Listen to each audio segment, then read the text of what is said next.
sama-sama. 1, 2, 3. Diberkatilah orang yang mengandalkan Tuhan, yang menaruh harapannya pada Tuhan.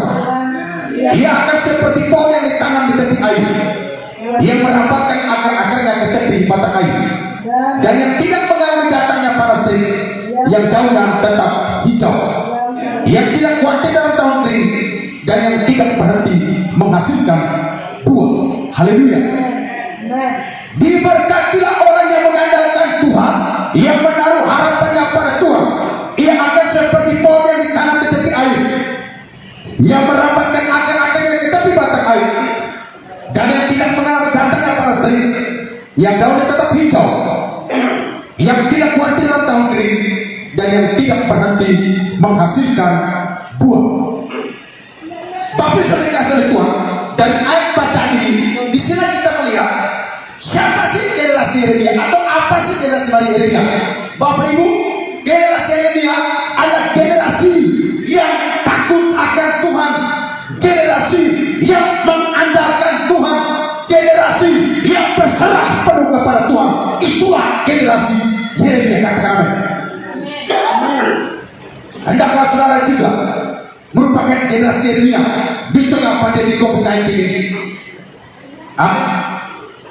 Di tengah dunia sedang dilanda pandemi COVID-19, dan kita melihat di bawah daerah di beberapa bangsa-bangsa lain, mereka sudah mulai new normal. Di kota-kota tertentu sudah mulai new normal, termasuk tempat kita sudah mulai new normal, namun tempat bukan. Ini sangat berbahaya Bapak Ibu.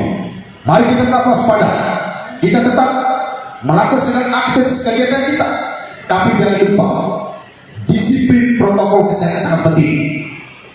Dan yang lebih penting lagi adalah jangan lupa rely on God. Amin. Yang lebih penting adalah rely on God. Itulah generation of Jeremia. Generasi Jeremia adalah generasi yang mengandalkan Tuhan, rely on God, mengandalkan Tuhan.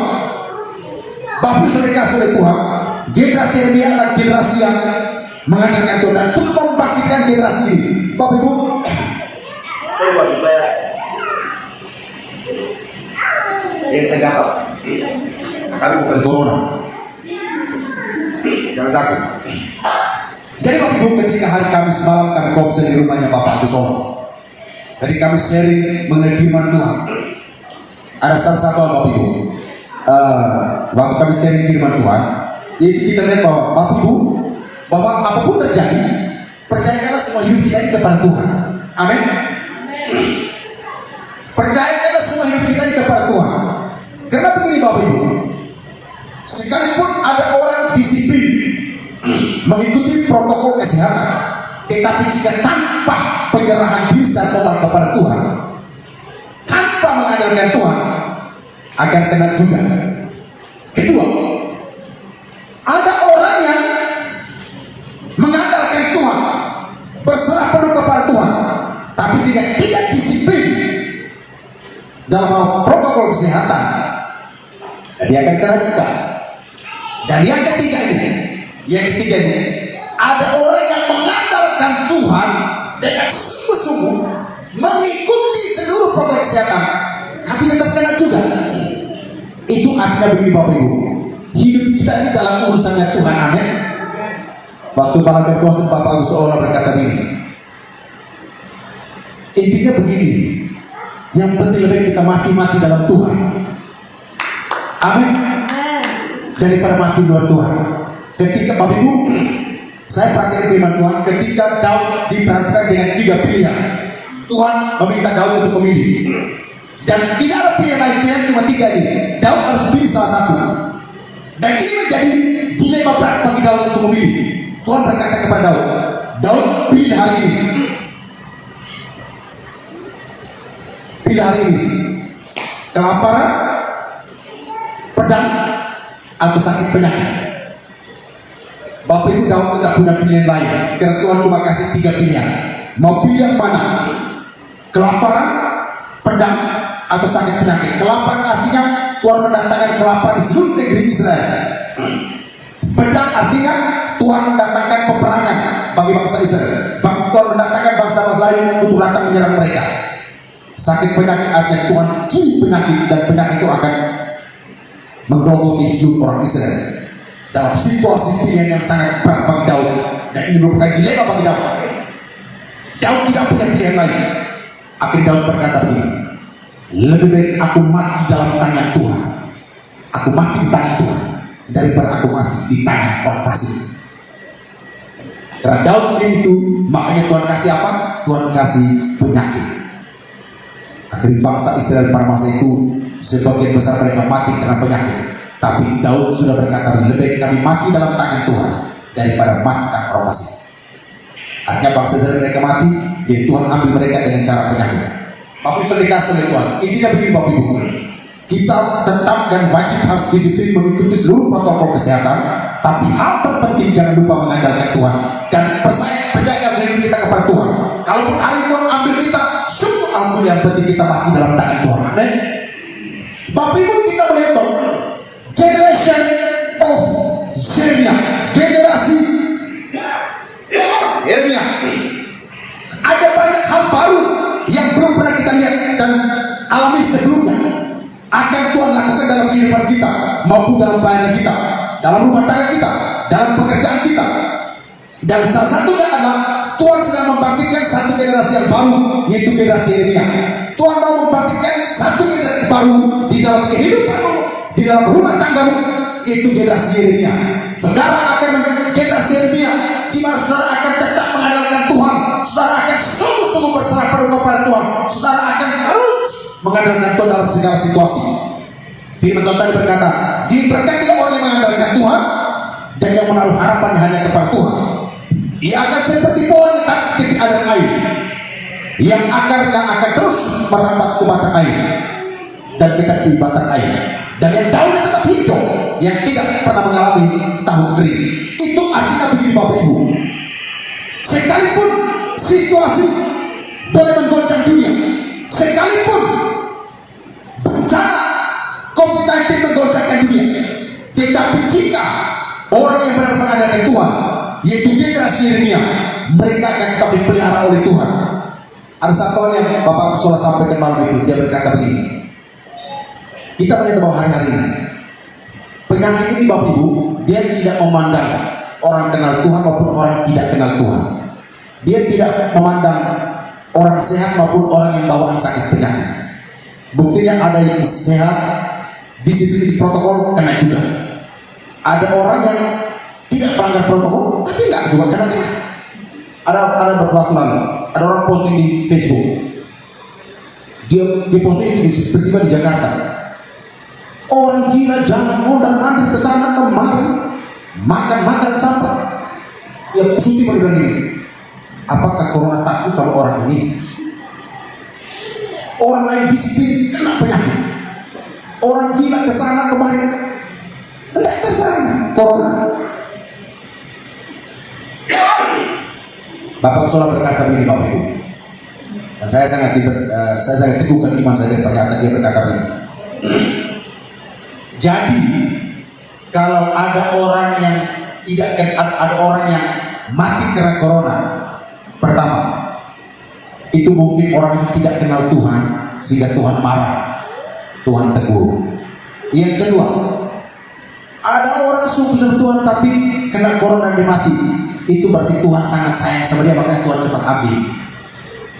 Itu arti hidup kita ini haknya Tuhan Bapak Ibu, amin. Haknya Tuhan. Haleluya. Kita lihat sudah dikasih oleh Tuhan. Tuhan sedang membangkitkan satu generasi yang luar biasa, yang berjalan dalam otoritas dan pengurapan Tuhan untuk berdiri tegak, bahkan berani melawan arus guna melakukan setiap perintah dan kehendak. Persis seperti Tuhan memakai Nabi Yeremia pada zamannya. Ketika kita mempelajari kitab Yeremia, kita menemukan ada 3 hal yang harus kita lakukan jika ingin berjalan dalam pengurapan Yeremia dan menjadi bagian dari generasi Yeremia. Jika kita ingin mengalami pengurapan Tuhan atas Yeremia dan menjadi bagian dari generasi Yeremia. Nah, Bapak bisa dikasih oleh Tuhan. Pengurapan Yeremia ini bukan hanya dimiliki oleh orang muda, tetapi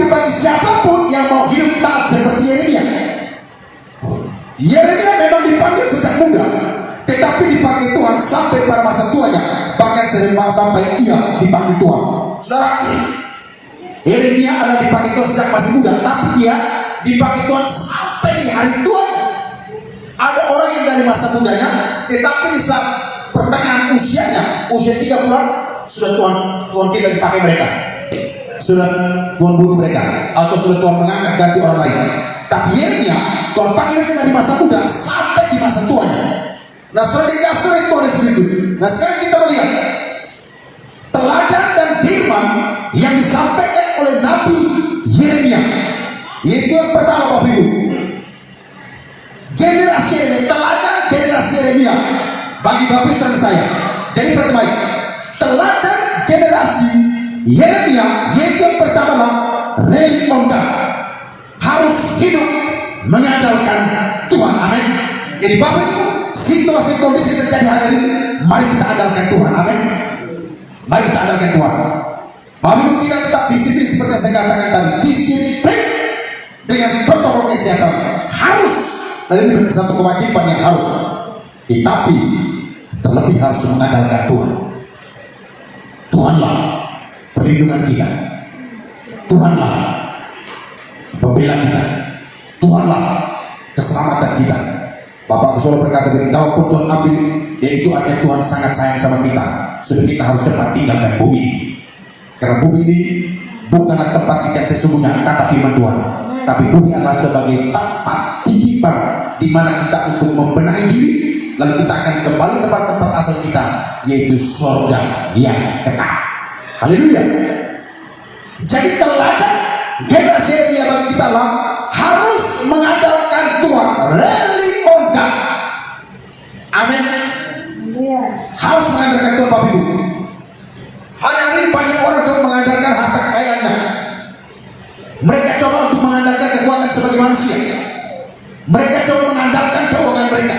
Tapi kan Bapak Ibu, uang pun tidak bisa beli kesehatan. Katakan amin. Kemarin lagi ada yang buat status begini, ada orang masih muda, dia tidak peduli dengan kesehatan, dia sibuk bekerja, mengumpulkan duit sebanyak-banyaknya, lalu masa tuanya dia menghabiskan seluruh uangnya untuk mengusahakan mencari kesehatan. Uangnya habis, kesehatan tidak ditemukan. Itu artinya begini Bapak Ibu, tidak ada yang dapat diandalkan di bawah komandan ini kecuali Tuhan. Katakan amin. Haleluya. Kecuali Tuhan. Ingat Bapak Ibu, saya juga sangat diteguhkan iman saya. Ada firman Tuhan, ada satu tokoh dalam Alkitab yang memvonis dia mati, itu bukanlah manusia Bapak Ibu, bukan dokter yang memvonis dia. Kalau dokter vonis selalu berkata, dokter itu kan manusia, dia bukan Tuhan. Kalau dokter berkata, aduh minta maaf Bu, mungkin operasi tapi kemungkinan berhasil hanya 10%. Saudara berpikir, dia kan dokter, dia manusia. Tapi bagaimana kalau Tuhan yang vonis? Jadi kan Bapak Ibu, Hizkia itu yang memvonis dia mati, itu Tuhan. Tuhan berkata begini, Hizkia, engkau sakit dan tidak akan sembuh lagi, dan sebentar mau mati. Lalu Tuhan sendiri yang suruh, oleh sebab itu sampaikanlah pesan-pesan terakhir buat keluargamu. Kira-kira apa yang Bapak Ibu kalau Tuhan ngomong sama kita? Bagaimana istri kalau Tuhan yang ngomong sama saya?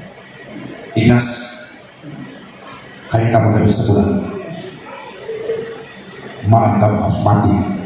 Panggil istri, anakmu, anggota dari pastori, usahakan kumpulkan semua jemaat dan umumkan kepada jemaat. Bagaimana Bapak Ibu? Bukan cuma saya yang nangis, pasti istri pun nangis, pasti jemaat pun nangis. Yeremia waktu firman Tuhan berkata begini, Yeremia, kamu sakit dan kamu tidak akan sembuh lagi, sebentar kamu akan mati. Sampaikanlah pesan-pesan terakhir buat keluargamu. Bapak Ibu, bukan Yeremia, Hizkia Bapak Ibu. Apa yang terjadi waktu Hizkia mendengar vonis dari Tuhan? Hizkia langsung balik ke belakang, ini Nabi Tuhan. Lalu dia menghadap dinding, dia berdoa, dan dalam doa itu saudara, disitulah saya melihat Hizkia berkata, Tuhan, aku sungguh hidup benar di matamu. Aku hidup benar di matamu. Waktu dia berdoa belum selesai, Tuhan datang lagi dan berbicara. Tuhan katakan, aku mendengarkan seruanmu, aku memperpanjang umurmu 15 tahun lagi. Wow, kenapa Bapak Ibu? Karena Hizkia juga merupakan orang yang benar-benar rely on God, benar-benar mengandalkan Tuhan. Amin. Dan dia tidak sebatas mengandalkan Tuhan, tapi bagaimana hidupnya? Dia berkata begini, aku hidup benar di matamu. Artinya begini Bapak Ibu, kita tidak cukup hanya mengandalkan Tuhan tanpa hidup benar. Jadi generasi Yeremia adalah generasi yang mengandalkan Tuhan dan hidup benar di mata Tuhan. Katakan amin.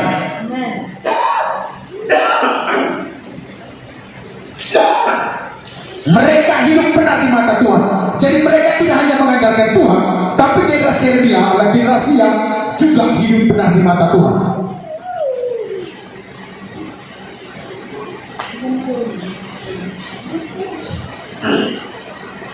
Mohon Bapak Ibu saya kalau kena kipas begitu Pak.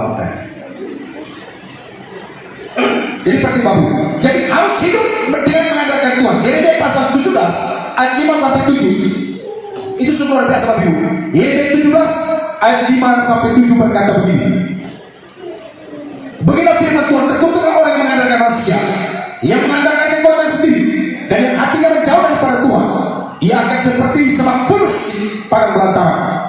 Ia tidak akan mengalami datangnya keadaan baik.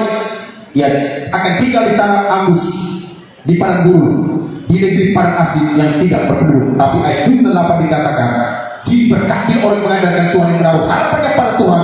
Ia akan seperti pohon yang ditanam di tepi aliran air, yang merambahkan akar-akarnya ke tepi batang air, dan yang tidak mengalami datangnya panas terik, yang daun tetap hijau, yang tidak khawatir dalam tahun kering, dan yang tidak berhenti menghasilkan buah. Jadi generasi ini adalah generasi yang mengandalkan Tuhan dan generasi yang hidup benar di mata Tuhan. Firman Tuhan dengan jelas berkata bahwa terkutuklah orang yang mengandalkan Tuhan atau mengandalkan manusia. Terkutuk orang yang mengandalkan manusia, terkutuk orang yang mengandalkan kekuatan sendiri, tetapi diberkati orang yang mengandalkan Tuhan. Sekali lagi, firman Tuhan mengatakan, terkutuklah orang yang mengandalkan manusia atau mengandalkan kekuatan sendiri, dan diberkati orang yang mengandalkan Tuhan. Jadi kalau Alkitab berkata sedemikian kerasnya, maka satu hal yang pasti yaitu bahwa Tuhan mau supaya kita selalu mengandalkan Dia dalam segala situasi. Kalau kita ingin diberkati dan dipakai oleh Tuhan, kita harus mengandalkan Tuhan. Amin. Harus mengandalkan Tuhan Bapak Ibu. Ketika saya teringat, kami bersama dengan anggota pastori pergi ke Merancang, pergi bersama saudara untuk berjumpa calon mertua di sana, keluarga di sana. Saya ingin satu bapak tua di sana. Saya sampaikan mengenai kita harus mengandalkan Tuhan, baik dalam hal kesehatan, dalam apa harus mengandalkan Tuhan. Dia langsung berkata begini, betul Pak Pendeta, betul. Tapi jangan lupa, ada peribahasa berkata begini, orang etap orang bekerja dan berdoa. Jadi berdoa artinya kita mengandalkan Tuhan, kita berdoa minta tolong Tuhan, kita berdoa minta campur tangan Tuhan, kita minta Tuhan berkati kita, kita berdoa minta Tuhan sembuhkan kita. Lalu bagaimana dengan bekerja? Dia berkata begini Bapak Ibu, bekerja itulah kami pergi cari ke dukun. Itu kan bekerja. Saya bilang Bapak sesat, Bapak salah mengartikan peribahasa itu. Bekerja bukan berarti Bapak pergi ke dukun cari dukun. Jadi Bapak sudah dikasih oleh Tuhan. Jadi marilah kita terus mengandalkan Tuhan dalam segala situasi. Karena segala sesuatu yang baik itu berasal daripada Dia, dan kita harus sungguh-sungguh menyadarinya. Baik. Karena segala sesuatu yang baik itu berasal daripada Dia, yaitu daripada Tuhan, dan kita harus sungguh-sungguh menyadarinya, supaya segala hormat, pujian dan syukur hanya layak diberikan kepada Tuhan Yesus itu saja. Katakan amin. Berarti Bapak Ibu, ada 3 ciri orang yang hidup mengandalkan Tuhan. Nah sekali lagi, jadi teladan generasi Yeremia yaitu yang pertama apa? Rely on God, mengandalkan Tuhan. Lalu dalam hal mengandalkan Tuhan, saudara, itu ada 3 ciri orang yang mengandalkan Tuhan. Jadi perhatikan, dari 3 ciri ini saudara bisa perhatikan kiri kanan. Apakah orang ini mengandalkan Tuhan atau enggak? Perhatikan, 3 ciri orang yang hidupnya mengandalkan Tuhan, yaitu yang pertama, mempercayai Tuhan dalam segala hal. Katakan amin. Amin. Mempercayai Tuhan dalam segala hal. Dia menyerahkan seluruh aspek kehidupannya kepada Tuhan dan dia tidak meragukannya itu. Dia tidak bimbang. Jadi ciri-ciri orang yang mengandalkan Tuhan ialah mempercayai Tuhan dalam segala hal. Dia percayakan Tuhan dalam hal pekerjaannya, dalam hal kehidupannya, kesehatannya, usahanya, bisnisnya, rumah tangganya, anak-anaknya, masa depan anak-anaknya. Dia percayakan semuanya kepada Tuhan. Itulah ciri-ciri orang yang mengandalkan Tuhan. Bukti pertama kita mengandalkan Tuhan adalah kita selalu percaya bahwa apapun yang terjadi dalam kehidupan kita, baik atau tidak baik, susah atau senang, selalu ada dalam rencana dan kontrol Tuhan di dalamnya. Amin. Jadi baik tidak baik, apapun situasi kondisinya, semuanya dalam rencana Tuhan. Benar Bapak Ibu.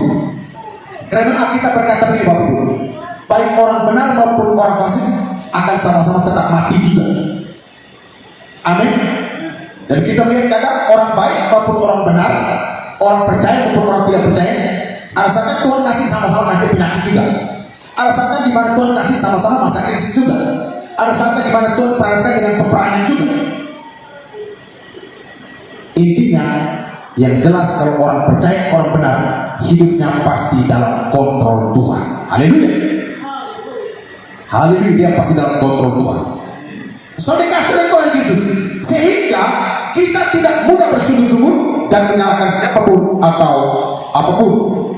Kita percaya bahwa Tuhan pasti punya rencana yang indah dalam segala hal apapun untuk mendatangkan kebaikan bagi setiap orang yang mengasihi Dia. Roma 48 ayat yang 28.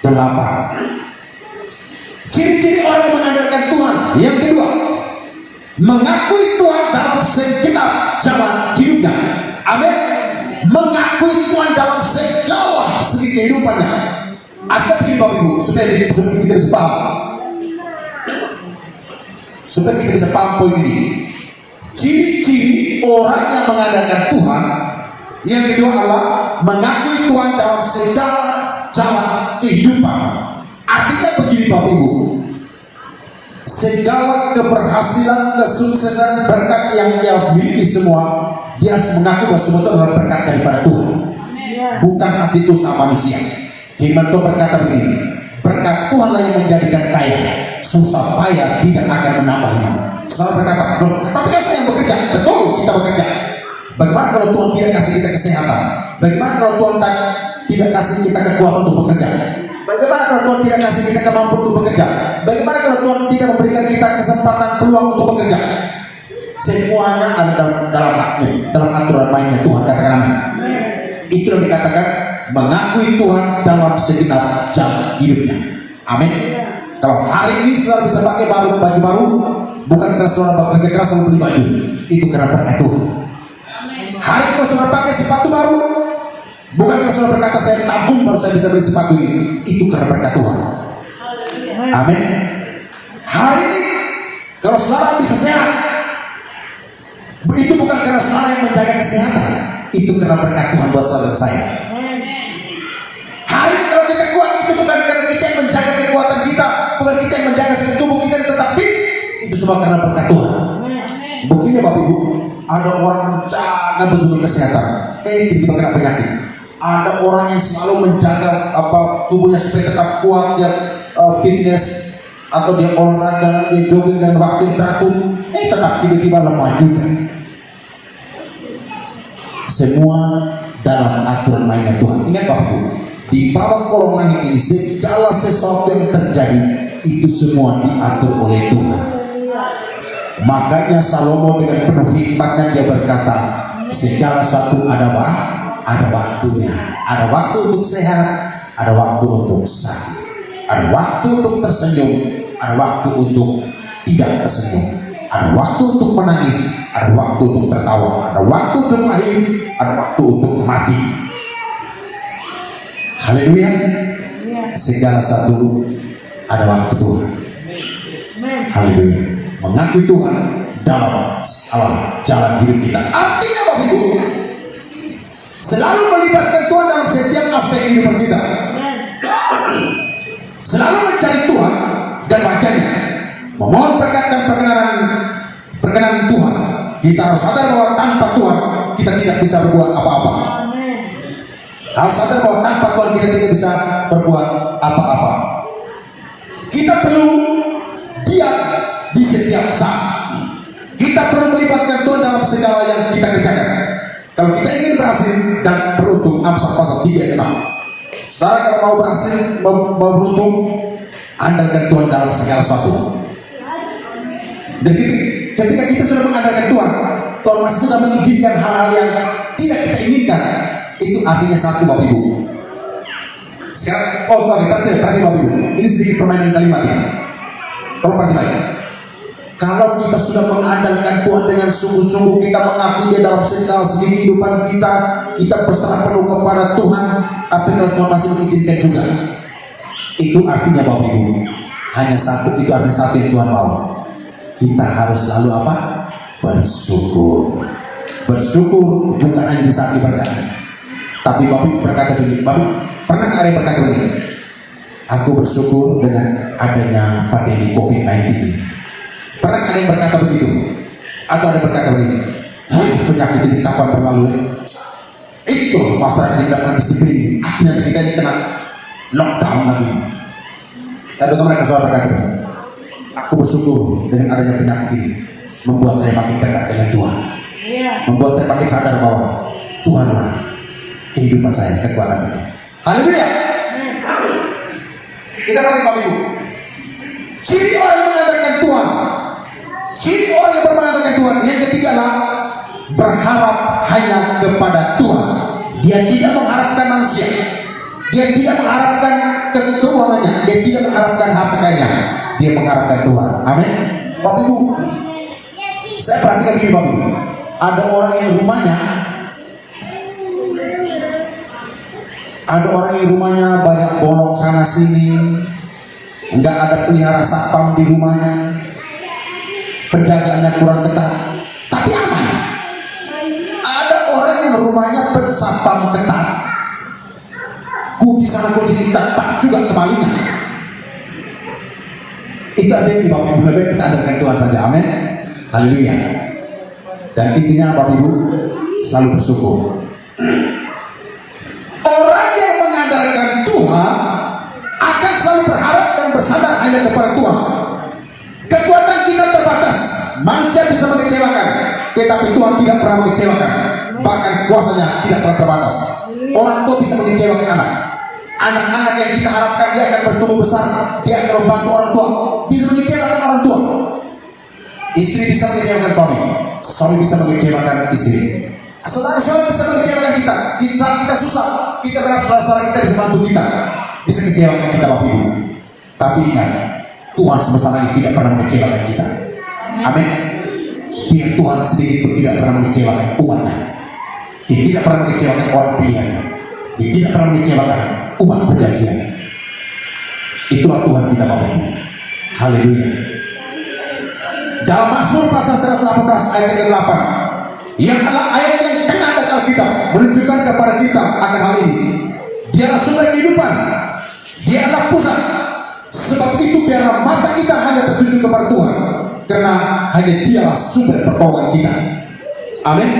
Mari Bapak Ibu, coba kita baca bersama-sama Mazmur 118 ayat yang ke-8. Ini Bapak Ibu, Mazmur 118 ayat yang ke-8 ini merupakan ayat hafalannya Bapak Agustinus Ol. Mazmur 118 ayat yang Mazmur 19 ayat yang ke-8. Ini ayat hafalannya Bapak Agus Ola ini. Kemarin sering ya sampai ayat ini. Kita baca bersama Bapak Ibu. Bukan kita baca bersama. 1, 2, 3. Lebih baik berlindung pada Tuhan daripada percaya kepada manusia. Lebih baik berlindung pada Tuhan daripada percaya kepada para bangsawan. Tapi kita baca dulu ayat di atasnya, ayat yang ke-7. Benar, betul. Ya. Kita baca 7, 1-3. Tuhan di pihakku, menolong aku akan memandang rendah mereka yang membenci aku. Lalu ayat yang ke-8, 9. Lebih baik berlindung pada Tuhan daripada percaya kepada manusia, lebih baik berlindung pada Tuhan daripada percaya kepada para bangsawan. Bapak Ibu, inilah ciri-ciri generasi Yeremia. Amin. Yaitu lebih baik mengandalkan Tuhan daripada mengandalkan manusia, lebih baik mengandalkan Tuhan daripada mengandalkan bangsawan.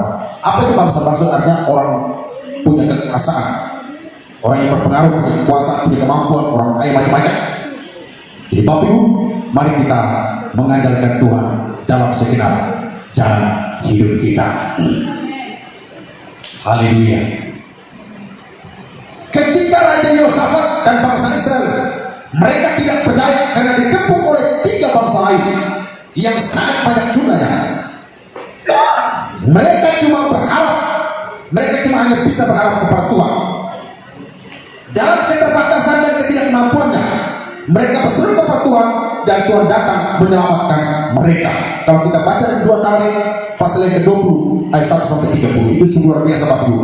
Kita baca di dalam 2 Tawarik pasal 20 ayat 1-30, bagaimana itu dikisahkan mengenai ketika Raja Yosafat dan bangsa Israel, ketika mereka tidak berdaya karena mereka dikepung oleh 3 bangsa lain yang sangat kuat dan sangat banyak jumlah mereka.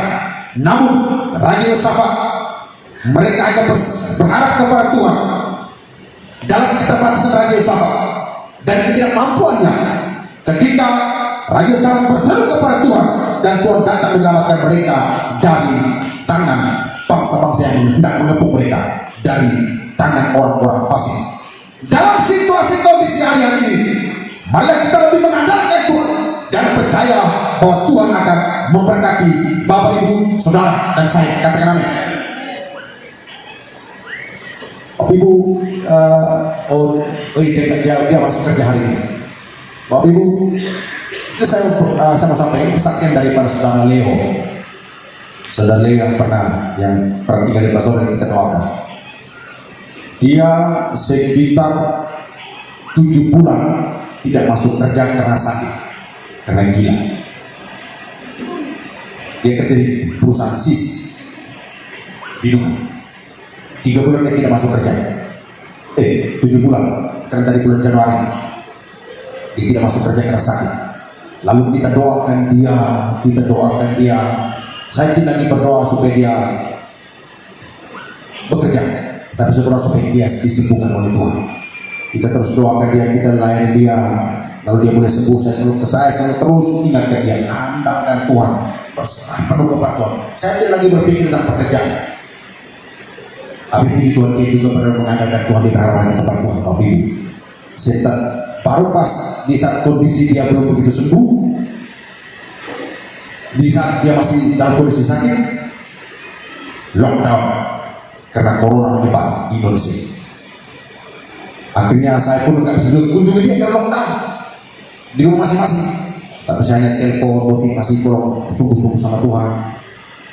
Lalu dalam situasi di mana perusahaan SIS goyang, SIS Sambarata tutup, dan diinfokan SIS minuman tidak tahu kapan. Dan luar biasanya, bulan lalu Saudara Leo dipanggil bekerja. Padahal banyak pengurangan karyawan, bahkan banyak di PHK, tapi Leo dipanggil kerja. Pak, saya ke rumahnya, saya kunjungi dia, dibilang puji Tuhan Pak, saya masuk kerja 1 minggu dan saya off 4 hari, dan sekarang dia sudah kembali masuk kerja. Ya nggak pergi cuti 14 hari, habis sekarang kembali masuk kerja. Saya bilang ingat, itu karena kemurahan Tuhan. Orang sehat di PHK, orang sehat di rumah kan, kamu dalam keadaan sakit dipanggil bekerja, itu karena kemurahan Tuhan. Amin. Mari Bapak kita beri kemuliaan buat Tuhan kita. Bapak Ibu, kalau kita mengandalkan Tuhan, saya beritahu tidak ada yang mustahil bagi Tuhan. Mungkin bagi manusia mustahil. Saya sendiri berpikir, udahlah biar dia kerja tapi penting dia sehat. Tapi Tuhan berkata tidak, dia tidak hanya sehat, dia harus kembali bekerja. Amin. Akhirnya dia bekerja Bapak Ibu. Pertama saya sempat ragu, kerjaan aja kayak ayam kena pisau sabung Bapak Ibu. dipanggil bekerja Bapak Ibu, bukan itu karena kuasa Tuhan. Haleluya. Bapak Ibu, marilah jadilah generasi Yeremia. Itu generasi yang mengandalkan Tuhan, generasi yang percaya penuh kepada Tuhan, generasi yang mengandalkan Tuhan, generasi yang melibatkan Tuhan dalam segala segi kehidupannya. Katakan amin. Haleluya. Yang kedua Bapak Ibu, kalau tiga tadi itu mengenai ciri orang mengandalkan Tuhan. Nah sekarang yang kedua, teladan generasi Yeremia yang kedua buat kita apa? Hidup dalam pertobatan. Bapak Ibu, berarti baik. Jadi teladan generasi Yeremia adalah generasi yang hidup dalam pertobatan yang sungguh-sungguh. Katakan amin. Generasi yang hidup dalam pertobatan yang sungguh-sungguh. Kalau mengandalkan Tuhan tanpa pertobatan, bukan masuk dalam kelompok generasi Yeremia. Karena generasi Yeremia, mereka bukan hanya mengandalkan Tuhan, tapi mereka hidup dalam pertobatan yang sungguh-sungguh. Haleluya. Itulah generasi Yeremia, hidup dalam pertobatan yang sungguh-sungguh. Yeremia 18 ayat yang ke-6 sampai 10. Kita baca Yeremia 18 ayat yang ke-6 sampai dengan 10.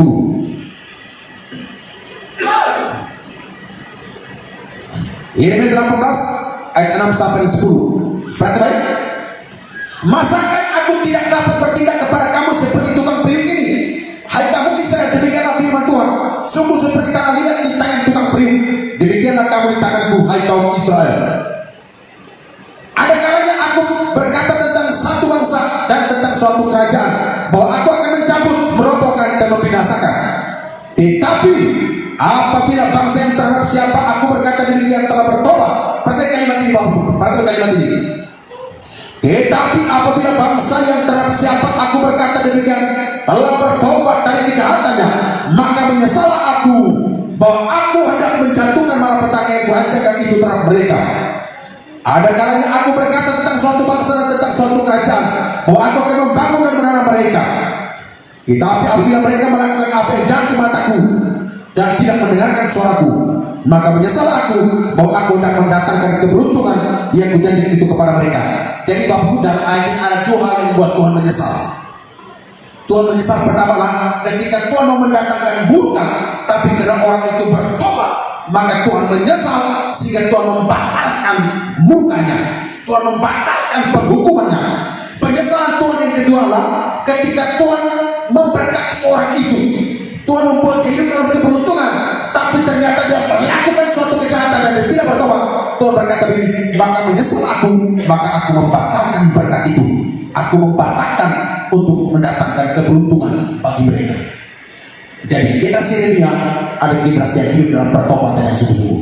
Bapak Ibu, pertobatan tidak hanya berlaku pada saat saudara mau dibaptis saja, tapi pertobatan itu berlangsung secara terus menerus setiap hari. Setiap hari perlu harus hidup dalam pertobatan. Amin.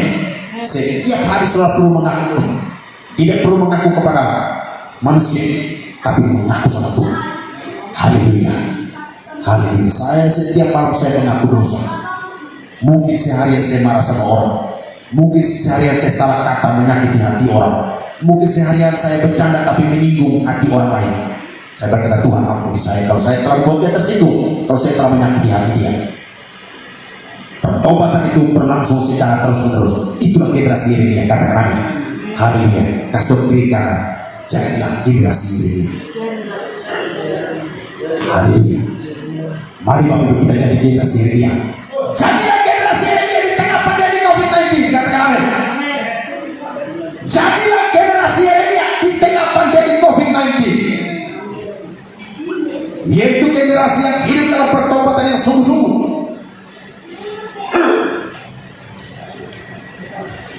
Dalam ayat tersebut di atas kita mengerti atau satu hal bahwa pertobatan selalu mendatangkan berkat Allah dalam hidup kita. Jadi ya Bapak Ibu, pertobatan itu tidak hanya kita mendapatkan berkat pengampunan dosa. Pertobatan itu bukan hanya kita mendapatkan perkenanan Allah. Pertobatan itu tidak hanya mendatangkan berkat keselamatan, tapi pertobatan juga membuka pintu-pintu berkat secara jasmani, secara ekonomi. Amin. Ada beberapa kesaksian, ada orang yang ketika dalam pertobatan, saya bilang kamu harus, saya mau pimpin kamu mengaku dosa. Setelah dia saya pimpin mengaku dosa Bapak Ibu, dia mendapatkan berkat pekerjaan. Amin. Jadi bertobat juga mendatangkan berkat secara rohani, jasmani, dan juga materi, ekonomi, pekerjaan. Situasi kondisi yang sedang menimpa dunia, Tuhan bisa jauhkan dan hindarkan kalau kita bertobat di hadapan Dia. Mungkin selama ini kita mengerti bahwa pertobatan itu berarti berbuat dosa. Itu prinsip yang umum yang dunia pahami. Jadi Bapak Ibu, prinsip yang umum atau yang dunia pahami adalah bertobat adalah berhenti berbuat dosa. Tapi prinsip Alkitab apa itu bertobat? Nah, ini yang saya jelaskan. Berarti Bapak Ibu, prinsip bertobat menurut firman Tuhan.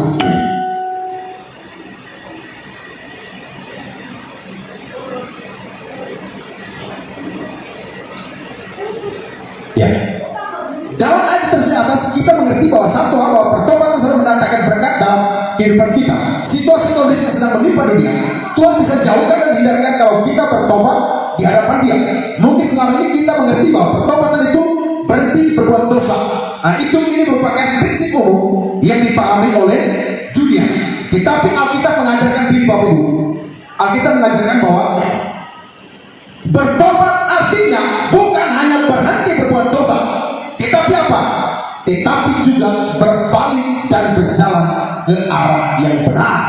Artinya bertobat sama dengan berubah dan melakukan apa yang benar di mata Tuhan. Amin. Berubah dan melakukan apa yang benar di mata Tuhan. Saya kasih contoh begini. Saudara Andi dengan saudara Kevin, silakan ke depan. Saya mau kasih simulasi bagaimana arti daripada bertobat. Saudara Andi dan saudara Kevin, cepat-cepat, benar cepat, orang muda beri depan sini.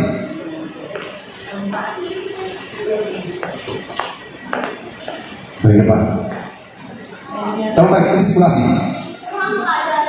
Ketika saudara Andi ini suka menghina saudara Kevin, dia suka menghina, dia suka mengejek, suka mengolok saudara Kevin, membuat saudara Kevin tersinggung, membuat saudara Kevin sakit hati.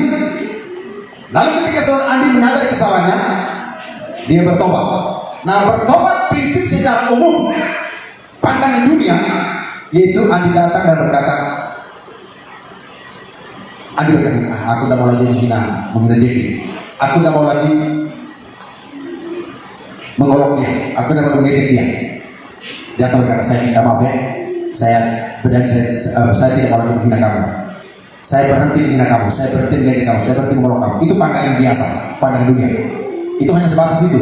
Tapi pandangan kita itu berkata begini Bapak Ibu, dia tidak hanya minta maaf, tapi dia mulai peduli dengan kehidupan saudara Jeffrey. Dia tidak hanya berhenti menghina Jeffrey, dia tidak hanya berhenti mengolok, memfitnah Jeffrey, tapi dia mulai berbalik. Itu apa? Dia berada di segala hidup itu, lalu dia peduli kehidupan dan dia mulai membantu saudara Jeffrey, dia mulai mengangkat derajat saudara Jeffrey, dia mulai bagaimana berusaha berjuang supaya saudara Jeffrey menjadi orang berhasil, menjadi orang sukses, menjadi orang diberkati. Itu disebut dengan bertobat menurut Alkitab. Silakan dulu. Jadi begitu Bapak Ibu. Jadi berhenti bertobat menurut pandangan dunia adalah berhenti berbuat dosa. Tapi pandangan kita bukan hanya para berhenti, tapi apa? Dia mulai kembali hidup benar. Yaitu apa? Memuliakan Tuhan, memuji Tuhan, menyembah Tuhan, melakukan firman Tuhan. Dia benar-benar hidup dengan prinsip Alkitab dia, menerapkan prinsip-prinsip kerajaan Allah dalam hidupnya.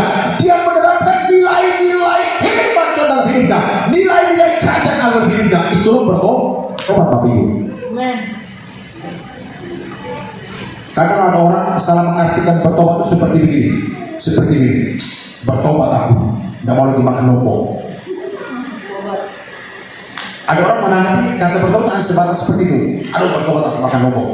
Terusnya, tapi bukan seperti itu Bapak. Bertobat itu benar-benar dia tidak hanya sampai pada berhenti, tapi dia apa? Berbalik lalu dia mulai memuliakan Tuhan. Hidup dengan prinsip firman Tuhan.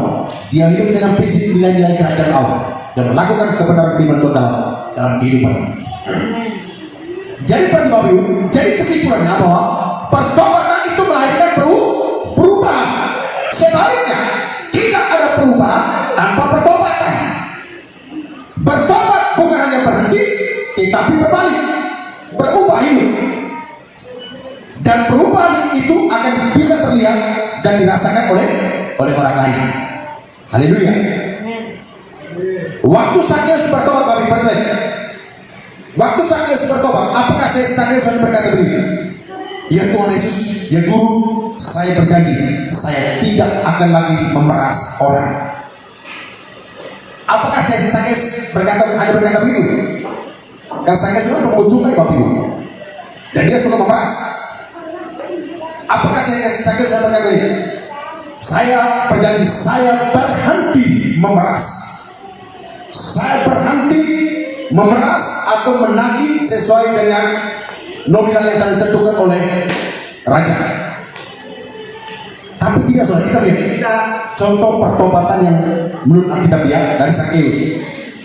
Seperti baik, dia bukan hanya berhenti berbuat jahat, tetapi dia berubah dan menjadi berkat bagi banyak orang. Pertobatan yang menghasilkan perubahan yang dinikmati oleh banyak orang dan tentunya memuliakan Tuhan. Sakeus tidak hanya berkata begini, baik, saya berhenti menjadi pengunjung cukai, saya berhenti untuk memeras orang. Tapi apa kata Sakeus? Sakeus berkata begini, saya tidak akan lagi memeras orang, saya berhenti untuk memeras orang. Tapi apa selanjutnya? Dia berkata begini, dan segala orang-orang yang aku peras, aku akan mengembalikannya berapa? 4 kali lipat. Semua orang-orang yang telah kuperas, ku kembalikan 4 kali lipat, dan seluruh harta kekayaanku ku berikan kepada orang miskin. Itulah pertobatan Bapak Ibu. Jadi bukan hanya para berhenti berbuat dosa, bukan hanya para berhenti memungut, tapi dia berkata begini, dan selama itu orang-orang yang ku peras, ku kembalikan 4 kali lipat, dan seluruh harta kekayaan yang lain ku berikan kepada orang miskin. Wow, inilah pertobatan menurut Alkitabiah. Haleluya. Luar biasa Bapak Ibu. Haleluya. Bertobat artinya kita berbalik dan hidup dalam kebenaran. Karena kebenaran itulah yang akan memerdekakan kita. Sebenarnya banyak masalah terjadi dalam hidup ini, bukanlah karena setan atau orang lain, tetapi karena sifat, karakter, atau karena mulut kita sendiri. Oleh sebab itu kita perlu bertobat Bapak Ibu. Ada orang berkata begini, ya aku bertobat, tapi kita harus bertobat dong. Nggak bisa kalau aku bertobat harus menuntut orang yang bertobat. Nggak bisa. Kita bertobat itu urusan pribadi kita dengan Tuhan, tidak ada urusan dengan orang lain. Soal orang lain bertobat tidak bertobat, urusan dia. Nggak boleh kita bertobat harus lihat orang lain. Tetapi jika kita mau mengalami perubahan, marilah kita bertobat. Milikilah hidup yang selalu baru tiap hari, berubah setiap hari, sebab ada berkat yang baru dan mujizat yang baru. Namun kita harus menerimanya dengan hati yang baru dan hidup yang baru juga. Haleluya. Setiap hari taburlah yang baik, taburlah kebenaran, jangan menabur dalam daging, sebab hal itu hanya akan menuai kebinasaan. Yeremia hidup pada zaman yang sangat bobrok dalam kehidupan bangsa Israel. Bahkan sejujurnya saking bobroknya bangsa itu, sampai Yeremia mati pun tidak ada orang Israel yang mau bertobat. Itulah sebabnya Bapak Ibu, mereka dihukum Tuhan dengan dibiarkannya bangsa itu dihancurkan dan penduduknya dibuang ke Babel. Kehidupan Yeremia adalah gambaran kehidupan kita di akhir zaman ini.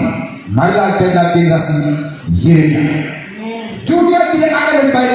Dunia sedang menuju kepada kehancuran dan penghukuman. Tapi orang-orang yang hidup takut akan Tuhan, yang hidup dalam kebenaran, akan diluputkan dan diselamatkan oleh Tuhan, persis seperti Yeremia. Yeremia dibebaskan oleh Raja Nebukadnezar atas perintah Tuhan. Bayangkan Bapak Ibu, atas perintah Tuhan, Nebukadnezar membebaskan Yeremia. Hari-hari ini adalah hari-hari yang jahat. Iblis tahu bahwa waktu sudah dekat dan sangat singkat.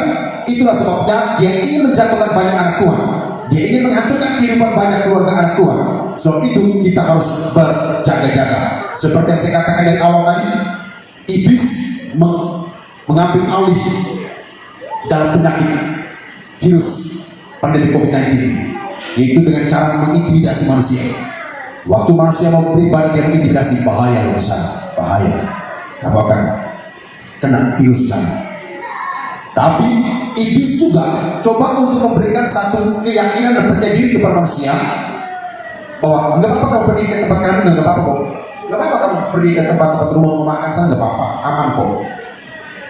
Hati-hati Bapak Ibu, kita harus waspada, harus peka, karena iblis itu menanamkan intimidasi dalam hidup manusia, sehingga kadang membuat kita bisa, kalau kita nggak peka, nggak waspada, membuat kita pada akhirnya kita akan jauh dari Tuhan. Karena memang usaha iblis itu kan begini Bapak Ibu, usaha iblis itu untuk menjauhkan manusia itu dari Tuhan, usaha iblis itu menjauhkan manusia dari ibadah. Karena dia tidak mau melihat manusia ibadah. Karena dipikir kalau dia terus ibadah nanti dia diberkati, kalau dia terus ibadah nanti dia selamat, pada akhirnya dia sendiri masuk neraka. Makanya dia tidak mau. Makanya dia coba untuk memberikan intimidasi melalui peristiwa-peristiwa yang sedang terjadi. Haleluya, haleluya. Perhatikan sedikit kita, jangan sampai menjadi jerat bagi kita untuk hidup dalam dosa. Kita harus hidup benar dan kudus kalau mau diselamatkan dari angkatan yang bengkok ini. Generasi yang adalah generasi yang tidak berkompromi dengan dosa. Mari kita mengasihi Tuhan dengan bukti nyata, bukan cuma sebatas ucapan bibir, tetapi hidup dalam takut dan hormat akan Tuhan. Yang ketiga Bapak Ibu, yang ketiga ini poin terakhir. Teladan generasi Yeremia bagi kita di tengah masa pandemi COVID-19. Yang ketiga adalah setia kepada Tuhan Yesus sampai akhir. Kasih tahu kiri kanan, taruh tangan di pundaknya, kasih tahu setialah sama Tuhan Yesus sampai mati. Setialah sama Tuhan Yesus sampai mati Bapak Ibu. Amin. Saya pun kadang selalu saya motivasi diri saya, setialah sama Tuhan sampai mati. Setia melayani Tuhan sampai mati. Sekalipun dalam kondisi seperti kayak dalam kondisi Tuhan kita masa krisis, setia sama Tuhan sampai mati. Saya setia bukan karena ekonomi, saya setia bukan karena berkat jasmani, saya setia bukan karena berkat materi, tapi saya setia karena Tuhan itulah keselamatan saya. Haleluya. Karena Alkitab berkata begini Bapak Ibu, dalam Wahyu pasal yang ke-20, dalam kitab Wahyu dikatakan ini, hendaklah engkau setia sampai mati, maka aku akan mengaruniakan kepadamu mahkota kehidupan kekal. Haleluya. Kalau kita setia, berarti Bapak Ibu, maka percaya dalam Alkitab dikatakan ini, kalau kita baca kisah ini Yeremia, dia menjalani panggilan hidupnya sebagai nabi Tuhan, ternyata hidupnya sangat sulit, ditolak, dibenci, dianiaya, dipenjara, dipasung, dipukuli, bahkan pernah diasingkan ke Mesir. Tetapi itu semua tidak menggoyahkan hati Yeremia untuk tetap setia dan melayani Tuhan sampai mati. Pada akhirnya dia menerima upah keselamatan daripada Tuhan. Sebelum kedatangan Tuhan Yesus yang kedua kali, Alkitab berkata akan datang masa-masa yang sukar. Jadi Bapak Ibu, saya mau sampaikan Bapak Ibu, jadi pandemi COVID-19 ini juga merupakan salah satu penggenapan firman Tuhan. Menjelang hari kedatangan Tuhan, penyakit sampar akan terjadi di mana-mana, peperangan terjadi di mana-mana, kerusuhan, gempa bumi, gunung meletus, ayah membunuh anak-anak, membunuh orang tua, suami bunuh istri, istri bunuh suami. Ada yang kemarin saya post di grup di Facebook ini. Ini saya pikir ini kejadian di bawah ternyata kejadian nyata di Makassar. Istri aniaya suami, dia tendang, dia pukul, dan kasihan Bapak Ibu. Undang-undang kita ini masih diskriminasi terhadap kaum pria, karena tidak ada undang-undang perlindungan kaum lelaki. Kasihan, dia melapor kemana Bapak Ibu? Kalau suami pukul istri, istri lari ke polisi, ada undang-undang perlindungan kaum perempuan. Orang tua pukul anak, anak pergi ke polisi lapor, ada undang-undang perlindungan anak. Tapi bagaimana kalau anak,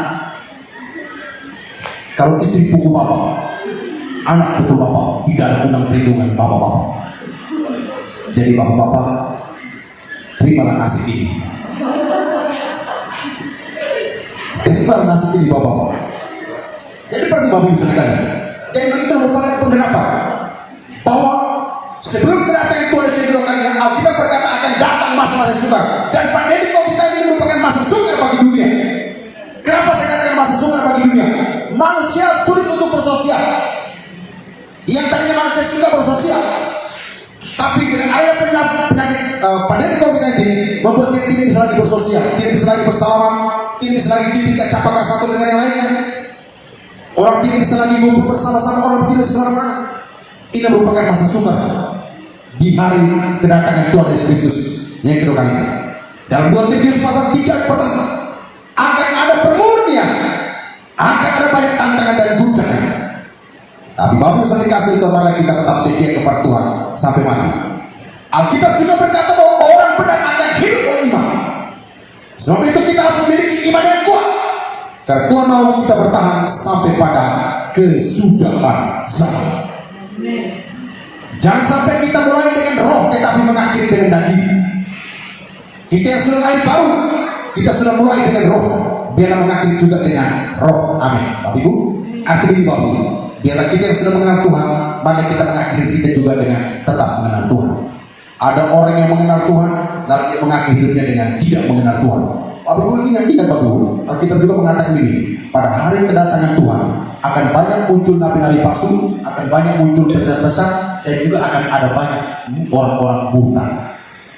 Tetapi juga akan ada banyak orang-orang bertobat. Kita melihat Bapak Ibu, kalau saudara buka YouTube, banyak orang-orang buta, ngaku pendeta, ngaku pastor, ngaku suster, ngaku anak romo, ngaku anak paus. Ada yang ngaku anak siapa? Anak kardinal. Anak kardinal kan mana menikah. Dia ngaku anak kardinal. Tapi ibu kita tidak bisa buat apa, karena memang Alkitab harus digenapi. Amin. Tapi kita bersyukur juga Bapak Ibu, kalau sudah buka itu, saudara buka aja. Orang Aceh yang bertobat, banyak orang Aceh bertobat dan mereka jadi anak Tuhan. Ada yang saya post juga di YouTube. Banyak orang Aceh bertobat Bapak Ibu. Jadi mari bagian kita, janganlah kita bangga dengan orang bertobat, boleh kita senang. Dan juga jangan kita marah dengan orang yang murtad, tapi kita fokus untuk setia sama Tuhan sampai akhir. Haleluya. Setia kepada Tuhan sampai garis akhir, sampai mati, sampai garis finish. Kita mencapai garis finish dan mengakhiri pertandingan iman dengan baik dan berjumpa dengan Tuhan kita Yesus Kristus. Muka dengan muka, kita akan tatap muka dengan muka bersama dengan Tuhan. Itu artinya kita jadi pemenang. Sebab hanya pemenang yang masuk dalam kerajaan surga. Ada upah dan mahkota yang menanti jika kita tetap setia sampai mati dan jadi pemenang. Mencari orang pintar banyak, mencari orang baik banyak, tetapi tidak banyak orang yang setia. Amin. Nah, Bapak Ibu, mencari orang pintar banyak, mencari orang baik itu mungkin banyak, tapi mencari orang setia, Tuhan mencari orang setia, Bapak Ibu. Hari-hari ini ingat bersama sampaikan, generasi Yeremia ini Bapak Ibu, Tuhan tidak lagi mencari orang yang berpotensi, Tuhan tidak lagi mencari orang yang berbakat, tapi Tuhan cari orang yang mau setia. Karena kesetiaan itu sangat penting Bapak Ibu. Tuhan mau cari orang setia, karena banyak orang berpotensi, banyak orang berbakat bisa mengecewakan Tuhan. Banyak orang yang diurapi bisa mengecewakan Tuhan, dan Tuhan mau cari orang yang sederhana tapi setia. Karena yang paling berkualitas itu adalah setia. Amin. Setia sampai mati. Haleluya. Bapak Ibu, hidup kita pasti jadi kesaksian kalau kita setia. Sebaliknya hidup kita akan menjadi tertawaan kalau mudah berubah setia. Sebab itu jadilah suami atau istri yang setia, jadilah pelayan Tuhan yang setia, jadilah karyawan yang setia, yang jujur bekerja, jadilah pemimpin yang setia, jadilah anak yang juga harus setia. Jangan terlalu mudah berkata kita cerai, lari dari pelayanan, berhenti bekerja, terlalu mudah melupakan Tuhan ketika pada datang dalam hidup. Ingat, Tuhan itu Dia mau kita juga setia sampai akhir. Bapak Ibu, saya beritahu, kalau berkaitan kesetiaan kita tidak ada sama dengan, tidak bisa dibanding kesetiaan Tuhan. Tuhan tidak pernah mengecewakan kita, Bapak, tapi kita sudah berkali-kali mengecewakan Tuhan. Apakah Tuhan berkata, aku bosan dengan dia? Tuhan tetap sabar sama kita. Kenapa? Karena Tuhan menunjukkan kesetiaan kepada kita. Haleluya. Kita berkata, dia setia sampai mati di kayu salib. Petrus orang yang mengecewakan Tuhan, tapi Tuhan mau tetap setia sama dia. Amin. Haleluya. Pada akhirnya Petrus mau setia sama Tuhan. Yudas tidak setia. Walaupun Yesus sangat setia sama dia, tapi dia tidak setia. Haleluya. Tuhan tahu nggak kalau Yudas ambil uang? Tuhan tahu Bapak Ibu. Tuhan masih mengasihi dia. Tuhan berikan dia kesempatan, tapi dia mau bertobat. Haleluya. Jangan terlalu mudah berkata cerai, mundur, lari dari pelayanan. Terlalu mudah melupakan Tuhan ketika pada datang dalam hidup. Ingat, Tuhan itu setia. Dia mau kita juga harus setia sampai garis akhir. Cara bagaimana Bapak Ibu? Caranya pertama, jangan menyerah kepada dunia. Jangan kalah dengan keadaan. Jangan kalah dengan kondisi keadaan yang terjadi hari-hari ini. Percaya akan janji Tuhan. Milikilah pengharapan yang kuat akan janji Tuhan. Amin. Bapak Ibu, mari percaya kepada janji Tuhan.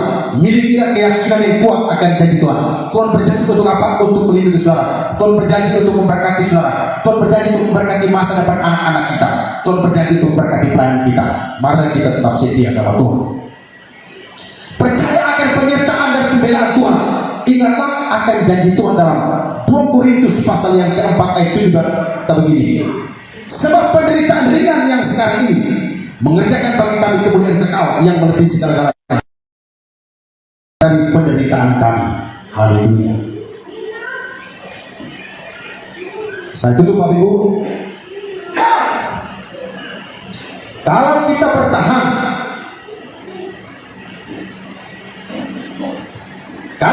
sampai akhir, jadi pemenang, kita akan menerima upah dan akan memerintah bersama dengan Tuhan dalam kerajaan kekal di 1000 tahun. Dan barang siapa menang dan melakukan pekerjaanku sampai kesudahnya, kepadanya akan kukaruniakan apa? Kuasa atas bangsa-bangsa. Haleluya. Barang siapa menang, ia akan kedudukan bersama-sama dengan aku di atas takhtaku, sebagaimana aku pun telah menang dan duduk bersama-sama dengan Bapakku di atas tahtanya. Haleluya. Mari Bapak Ibu, kita setia sama Tuhan. Jadilah generasi Yeremia di tengah pandemi COVID-19. Kita mau setia sama Tuhan sampai mati. Saya menggunakan pemain musik.